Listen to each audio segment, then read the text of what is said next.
Silêncio no set, Entre Takes está só começando. Eu sou o Vitor Nini e hoje, no Filme da Minha Vida, segunda temporada, episódio 1... Advogado do Diabo. Mas antes, se inscreva no canal, curta, compartilhe e comente. Seu comentário é muito importante. E, viu, segue a gente aí nas redes sociais, ok? Porque olhe, mas não toque. Toque, mas não prove. Prove, mas não engula. Bom, todo mundo conhece aqui o Filme da Minha Vida. Em algumas sextas-feiras, trago um convidado. E, desta vez, é o Gabriel. Você pode ver que ele está vestido a caráter. E eu vou pedir para ele se apresentar e, se quiser, faz um merchan aí. Claro, muito obrigado, Vitor. Prazer, pessoal. É uma honra estar aqui com o pessoal do Entre Takes, falar sobre esse grande filme que é Advogado do Diabo, porque como a conversa aqui vai deixar explícito, ele transcende o direito e fala de temas muito mais profundos relacionados à própria natureza humana. Eu sou advogado, eu atuo especificamente na área do direito trabalhista, atuando desde a confecção da inicial, a estratégia de defesa e o comparecimento em audiências. Hoje eu trabalho no escritório de advocacia do Dr. Alexandre Andreotti, eu sou muito grato por toda a experiência e prática que esse excelente escritório ensejou na minha carreira acadêmica e profissional. Excelente. Podem ver que é um especialista aqui com a gente, tá? Seguinte, Gabriel, para quem nunca ouviu falar de advogado do diabo, para quem não sabe o que é, faça uma sinopse, por gentileza. Uma sinopse sem dar nenhum tipo de spoiler. Para te instigar a assistir esse filme é o seguinte: um jovem advogado recebe uma proposta irrecusável para que possa pegar casos grandes em um escritório de advocacia renomado, mas chegando lá, ele vai perceber que nem tudo é o que parece, alguns sacrifícios são grandes demais. Show. Bom, vou falar agora alguns detalhes técnicos antes de a gente ir para a sabatina, que é onde vocês gostam, e a gente vai entrar em spoilers, tá? Mas quando a gente entrar, a gente avisa, tá? Vamos lá. Bom, o filme você pode encontrar na Max, tá? Tá lá na Max, vai lá, dá um pulinho, assiste. Ou se preferir, por os outros meios, só que a gente não recomenda aqui, mas sim. Ou se tiver também o DVD, se vocês ainda têm, assista, porque é uma delícia de assistir. Vamos lá. A classificação indicativa é 18 anos, tá? É um filme adulto, não é para criança assistir. Tem, muita cena de violência, sexo, não, tá? Não assista com os pequenininhos. Bom, a duração é 2 horas e 24 minutos, que passam assim, ó, muito rápido, bem tranquilo. Nossa, questão assim de você tá imersivo e já era. Já acabou o filme, você falou, nossa, acabou, mano, que delícia de assistir, queria ver mais. Bom, a direção é do Taylor Hackford.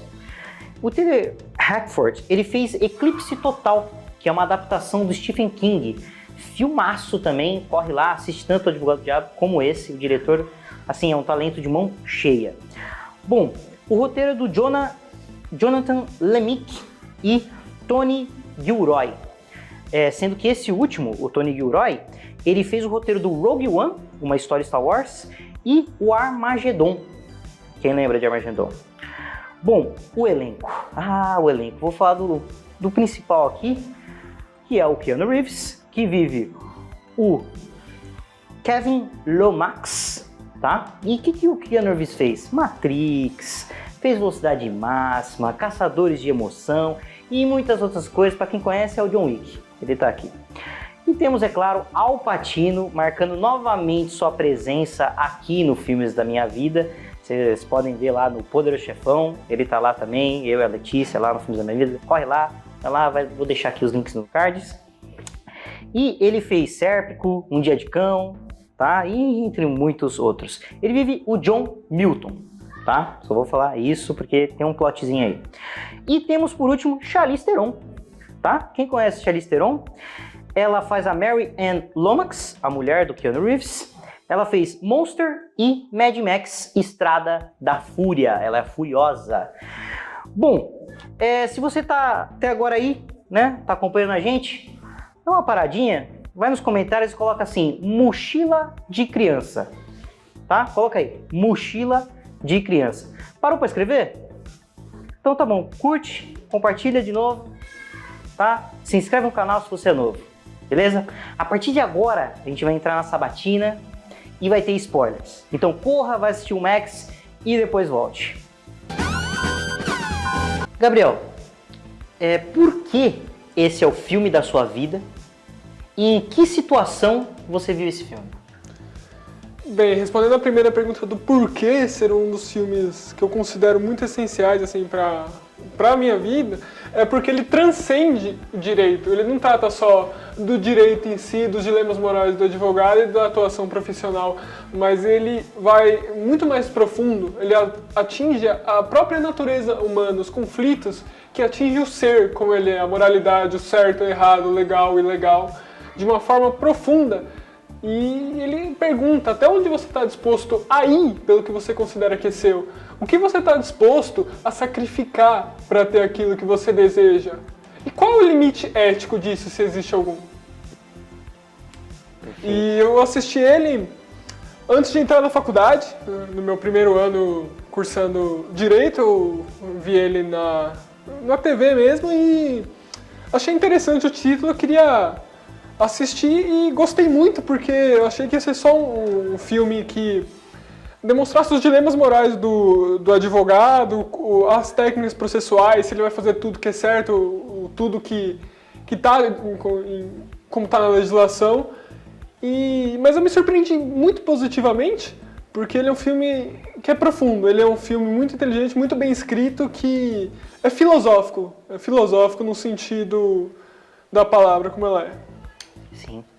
É até importante você falar isso, que assim, eu assistindo uma outra vertente, também até dando um paralelo, porque como o filme ele tem temas e assuntos, e o principal é o meio do direito, mas temos também um meio sobrenatural, eu cheguei a assistir a primeira vez na escola dominical, cara.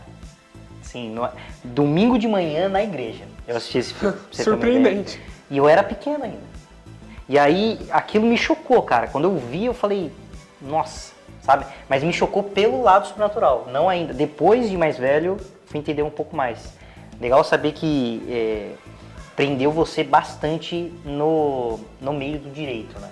De te engajar também. E pra você também não saber assim, será que ele tá sendo muito ficcional, né? Não, isso não existe, né? Assim, o meio, ele não atuaria assim num tribunal, né? E acho bem interessante. Uns pontos que eu queria comentar, assim, que é um filme que ele te surpreende bastante na questão sobrenatural, por causa, por exemplo, da degradação psicológica da personagem da Charlize, porque ela começa como uma pessoa e vai terminar o filme totalmente desgastada.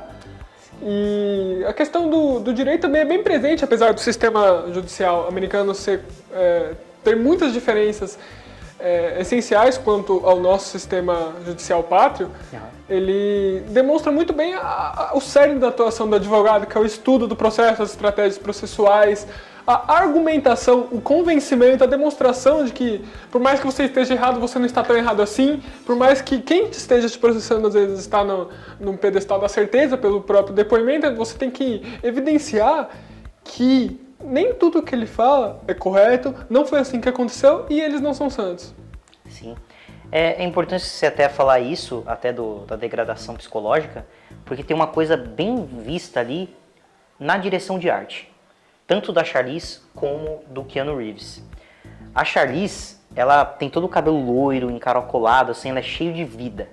E quando eles vão para aquele apartamento lá que o Al Pacino, assim, não é que deu para eles, né? Tem todo um lance do contrato lá deles, e eles estão morando lá.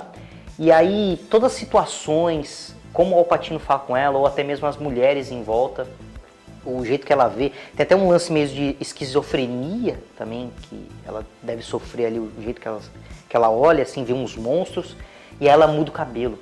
Ela muda o cabelo, parece que ela fica mais sem vida, ela usa, assim, maquiagem.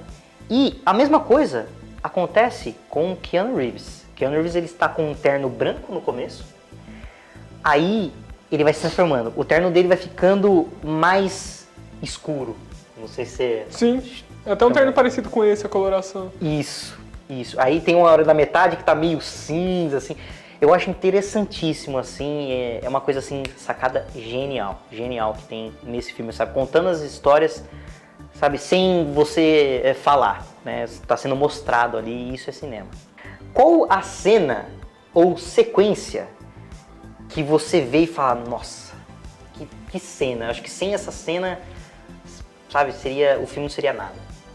Olha, eu acho que as cenas que o Keanu Reeves se destaca são as cenas do tribunal, porque ele demonstra uma argumentação muito incisiva para evidenciar que o cliente dele tem razão. Por exemplo, naquele caso do rapaz que fazia o sacrifício segundo a religião dele, ele vai demonstrar que o abate de animais é comum. A questão ali era o porquê ele estava sendo abatido, porque numa religião pode e outra não pode. Ele deixa essa dúvida, né? É claro que tem a questão do miticismo envolvido no filme, mas só uma sequência muito boa, que demonstra assim, o básico da advocacia, a argumentação, o estudo do processo, como eu vou demonstrar para os outros que meu cliente tem razão.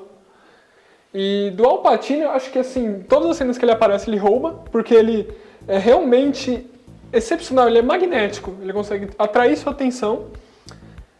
Mas assim, duas cenas principais, é o discurso mais ou menos na metade do filme, que quando o Kevin vai conversar com ele sobre aquele advogado que queria denunciar ele para aquela comissão de investigação, e ele vai discursando sobre a natureza humana, né, que eu acho que é interessante que, como ele fala, se vendem futuros, se compra futuros, mas não existe futuros, por causa da degradação que o ser humano faz hoje. Ele demonstra que o ser humano não precisava muito do empurrãozinho dele para se degradar, ele tem essa inclinação natural para fazer as coisas do jeito errado, fazer as coisas do jeito prejudicial, para não conseguir controlar os próprios instintos. Porque como ele disse, aquele personagem, o Eri, ele acaba se degradando sozinho. Casamento destruído, vários divórcios, filhos fora do casamento, então ele é usuário de drogas, então assim, ele se destrói. Às vezes, ele não precisou colocar ele naquele caminho, ele só preparou o estágio e ele foi sozinho. E é muito interessante como ele demonstra isso de uma forma tão simples até.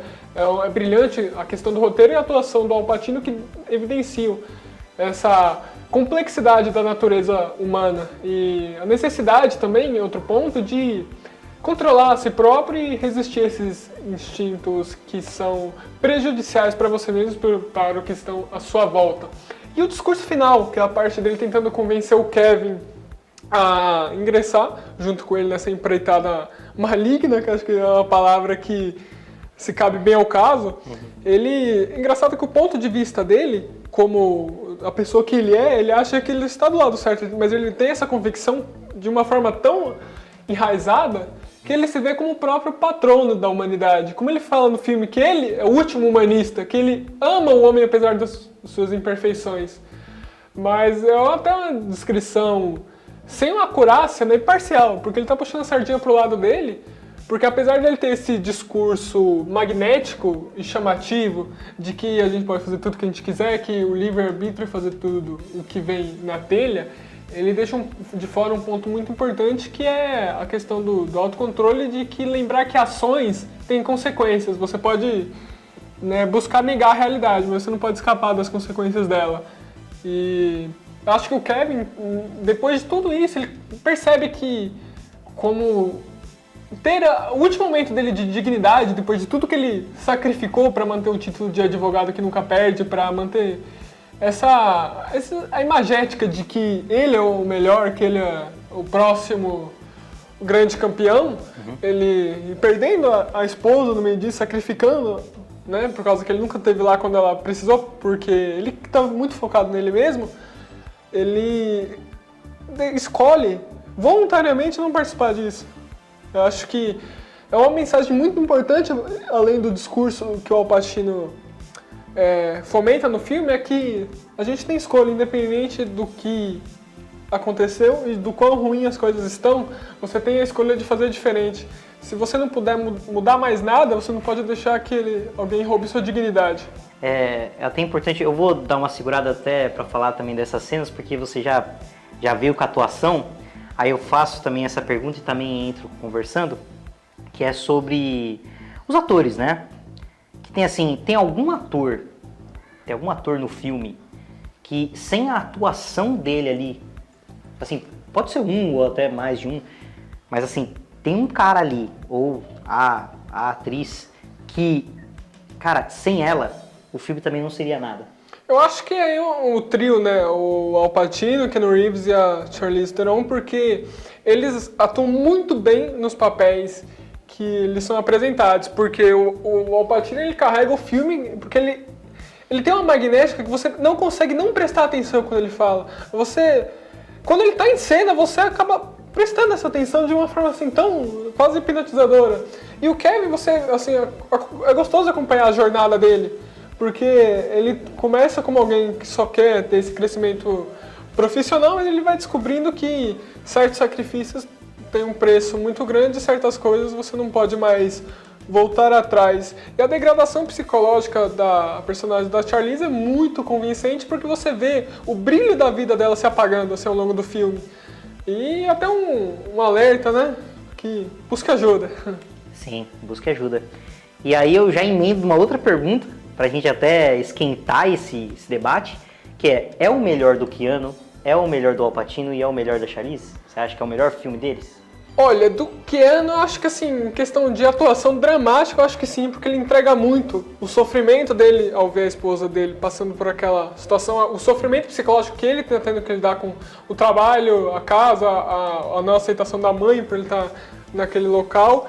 E eu acho que ele convence bastante todos os dilemas que alguém na pele dele passaria. O Al Pacino, eu acho que assim, é difícil até selecionar um filme excelente do Al Pacino, né? Mas assim, eu acho que ele tá, como sempre, né, tendo uma presença muito forte no filme, está sendo um dos excelentes filmes dele. Eu acho que pode colocar na prateleira entre os melhores que ele já fez.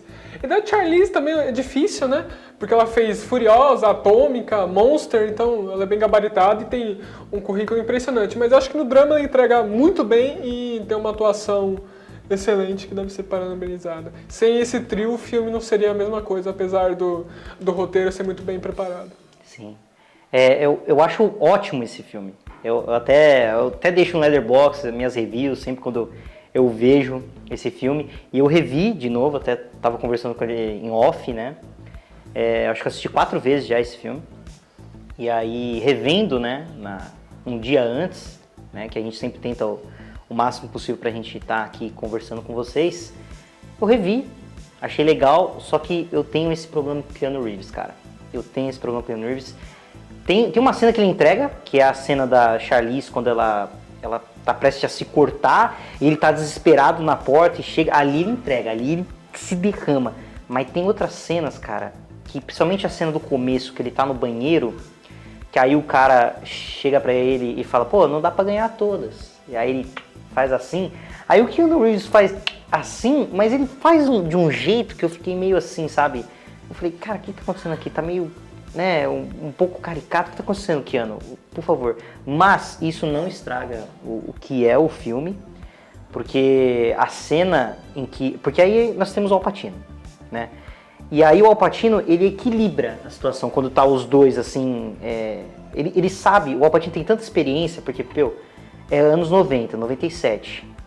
E ele já tem essa experiência, o Al Pacino, de estar com o outro ator e, assim, deixar o outro ator aparecer. E tem uma cena sensacional que é deles no metrô, que eles estão conversando, e aí tem uma galera ali, acho que são duas pessoas negras, né, que aí o Al Pacino tá encarando o cara, e o cara, mano, o que foi que você tá me olhando, não sei o que. Aí começa uma confusão e tal, aí o Al Pacino, ele gasta um espanhol ali, falando ali, pero no mucho, não sei o que, e aí ele fala que a mulher do cara tá traindo ele.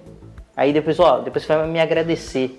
Aí o Keanu Reeves fica sem entender, então essas cenas, o Al Pacino, ele equilibra e faz o outro ator aparecer um pouco. Então acho que assim, o Al Pacino, assim, tendo esse cara como experiente no filme, o filme, ele cresce de uma tal maneira. E, assim, temos que falar o final, né? O final do filme, aquela escultura atrás se mexendo, até os efeitos, que tem um make-off, até eu vou tentar achar e deixar na descrição aí também no vídeo, que, como foi feito todo o trabalho da produção, a equipe, e tem todo um plot, né, com a mãe do Keanu Reeves, que ela é muito devota, ela é muito assim, cristã, ela fala assim as palavras, e ela conheceu o Al Pacino, porque o Al Pacino aqui no filme, ele é o cão, literalmente, ele é o cão, ele é o diabo. E digamos que ele é o pai do Kevin.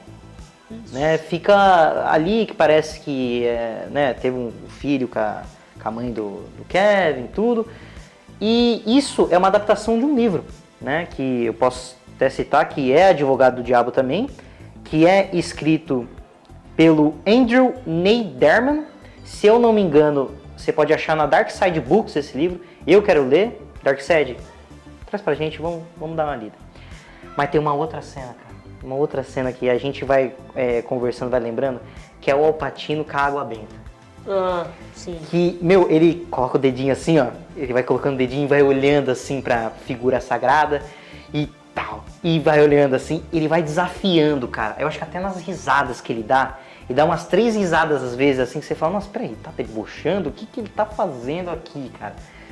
E tem uma outra personagem, a gente até esqueceu de mencionar, que é a Connie Nielsen, que ela tá no filme. Ela é uma das, digamos, meia-irmãs do Kevin, que tem todo um lance de incesto, que ele quer que os dois fiquem pra ter, sei lá, um anticristo, digamos assim. E ela, se vocês não sabem, ela é a mãe da Mulher Maravilha, nos filmes da Gal Gadot. E ela tá no filme do Advogado do Diabo. Ela tá ali até com uma chinesinha na hora do elevador, quando o diabo tá tentando ele e tal. Que a vaidade é definitivamente meu pecado favorito, né? É isso que ele fala. Nossa, mano, é brilhante. Esse filme é brilhante. Mas é o que eu falei, cara. O Keanu Reeves. Mas não deixa de ser brilhante esse filmaço. Bom, quer falar mais uma coisa de cenas? Que a gente já tá chegando no final. Claro, eu acho que o discurso dele no final do filme, assim, demonstra toda a capacidade de atuação dele, porque é aquele momento que ele quer puxar o Kevin pro lado dele de toda forma, porque ele precisa do Kevin, né? O que ele disse no final, tudo vai se resumir no livre-arbítrio, o que você escolhe. E muito interessante que o Kevin finalmente teve aquele momento de redenção, de escolher não fazer parte daquilo e, pelo que ele já perdeu e não querer mais aquele mundo, ele tem essa opção. Eu acho que é um ponto muito positivo aí do final do filme. Apesar de ter aquele final que ele volta, entre aspas, no tempo pra tentar ele de outra forma e acabando pescando o Kevin pelo mesmo meio que a vaidade. Eu acho que é um filme que transcende o direito, ele fala sobre os dilemas da humanidade, do homem como ser, e muito interessante que no final tudo se resume a escolhas. O que você escolhe? Sim. E é interessante também porque, além de ser um filme de direito, e até a gente está falando aqui sobrenatural, que tem até um pouquinho de terror, é um filme de fé, né? É um filme de religião, é um filme que, assim, a gente saber o mal do mundo, né? Por mais que a gente tenha a personificação ali que é o Al Pacino, né? Como o diabo, né? Literalmente, a gente vê que ele conhece a palavra, ele conhece, que você falou, né? Que ele gosta do homem, né? Ele acha incrível as coisas que ele fala. Então, assim, é um filme de fé. Também funciona assim, então, é pro público, assim, adulto, né? Como eu falei. E, vai assistir, mano. Que vocês estão perdendo tempo, tá? Bom, Gabriel, vamos lá. Bom, se você fosse o produtor desse filme, tá? Fazer um pitching assim, como você venderia esse filme para as pessoas assim? Mano, vocês têm que fazer esse filme assim para produzir. Cara, tem que fazer porque eu tenho esse roteiro, a história é assim, vai ter tal. Como você venderia? Se eu tivesse que vender esse filme para iniciar a produção, eu acho que eu iria focar nessa questão do que o filme ele te surpreende, o plot twist dele te pega, porque quando você tá no começo, você sente que tem algo mais naquele escritório, você sente que tem algo mais. Como ele diz, uma das artimanhas dele é sufocar com a gentileza, né? O Kevin não percebeu até ser tarde demais. Ele tinha um apartamento, tinha roupas caras, tinha o melhor que o mundo poderia dar. Mas mesmo assim, no final, isso não foi suficiente.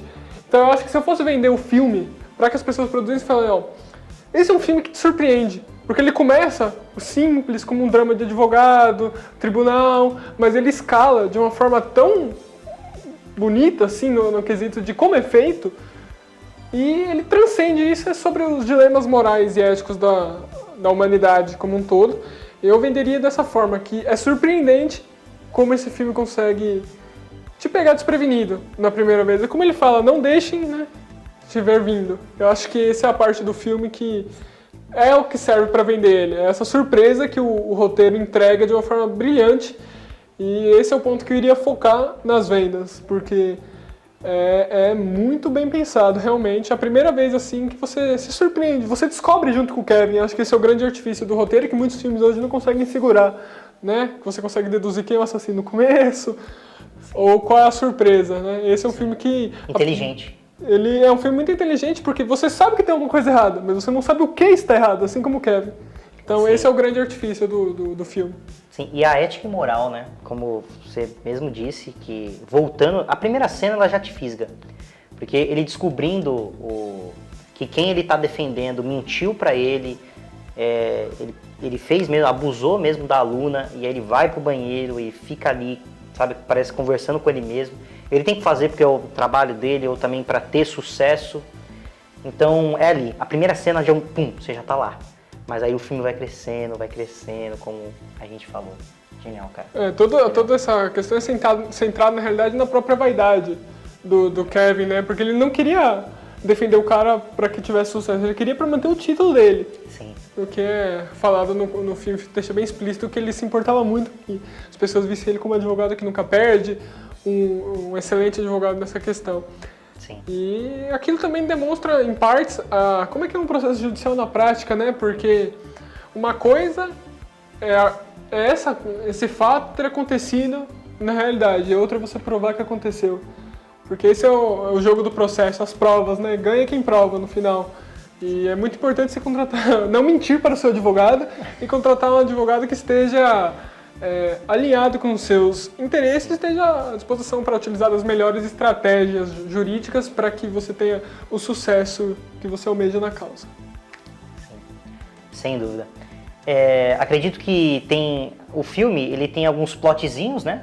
Como a gente falou da Charlize, tem até um caso que ele também está defendendo um cara lá, que ele fala que o porte de arma, não tô com porte de arma, e mostra e tal. Mas eu acho que no livro é bem mais detalhado, por isso que eu tô curioso para esse livro. Não sei se chegou a ler o livro. Ainda não, ainda só assisti o filme, mas está na minha lista de leitura com certeza. Nossa, queremos ler, por favor, Darkseid. Beleza. Bom, Gabriel, para finalizar, você tem alguma coisa para falar novamente de Advogado Diabo, ou até mesmo falar uma outra coisa? Fique à vontade, aqui a gente abre espaço para você. Claro, obrigado. Eu acho que no final a grande mensagem desse filme é que você pode resistir, apesar das situações ruins nas quais você se encontra. No final, cabe a você, por mais difícil que seja, por mais que você esteja atrás das outras pessoas, que você tenha menos, você consegue resistir e vai dependendo das suas escolhas. No final você pode escolher fazer diferente, você pode escolher fazer melhor do que escolher fazer o errado porque é mais fácil ou algo nesse sentido. Então, assim, você sempre tem escolha. Eu acho que a mensagem do filme é escolhas e as consequências. Porque o Kevin escolheu o trabalho ao invés da família e ele perdeu a família. Ele percebeu isso quando era tarde demais. Você pode fazer diferente e escolher certo. Eu acho que a mensagem, as perguntas, como você vai exercer seu livre-arbítrio? Qual o sacrifício que você está disposto a fazer? Até onde você está disposto a ir? E eu acho que essas são as mensagens centrais do filme que ele te passa, assim, de uma forma muito bem realizada e confeccionada. Eu acredito que é um excelente filme por trabalhar essas questões com tanta profundidade que muitos filmes, hoje em dia, anos depois, não são capazes de fazer. Sem dúvida. Falando um pouquinho do Keanu Reeves, é até incrível que esse filme pode se comunicar muito bem com o Constantine, né? Sim, até um lance meio sobrenatural, tudo. Que ele teve numa produção, que ele estava com o próprio diabo, e aí temos o Constantine, que ele lida com possessões e tal. Mas são filmes totalmente diferentes, com pegadas diferentes. Esse é mais sério, o Constantine é mais pipocão, tem ali ó, ação, tudo. Queremos o 2, vamos aí, vamos trabalhar aí, quero o 2. Bom, finalizamos. Quer deixar um recado pro pessoal? Acho que agradecer a participação aqui, a oportunidade que vocês me deram para falar um pouco desse filme importante, que tem a ligação assim com minha atuação profissional e até a questão filosófica que atinge aí a todos como ser humano, né? E acho que a mensagem que eu gostaria de relacionar a esse filme é escolhas, né? A gente sempre pode escolher fazer melhor, independente da circunstância, a gente sempre pode resistir, independente do momento ruim pelo qual você passa. Eu acho que no final é isso, lidar com as escolhas e no final escolher certo. Fechou. Bom, se você é novo, se inscreve aí, curta, compartilhe, comente, tá? Seu comentário é muito importante, viu? Segue a gente nas redes sociais, tudo que a gente falou aqui vai estar na descrição. Veja os outros vídeos também. Veja aí a playlist do filme da minha vida, que eu fiz aí a primeira temporada. Aqui é só o início, é só a segunda temporada. E falo aqui, Gabriel, muito obrigado. E quem sabe o Gabriel volte? Será que ele tem um segundo filme? No filme da minha vida? Não sei. Cabe a vocês comentar, tá? Fazer uma meta aí de like, quem sabe, hein? Se tiver 100 likes, será que o Gabriel volta? Pra falar de outro filme? Então, não sabemos. É isso. Vou lá gravar um negócio, porque entre takes, entre um take e outro,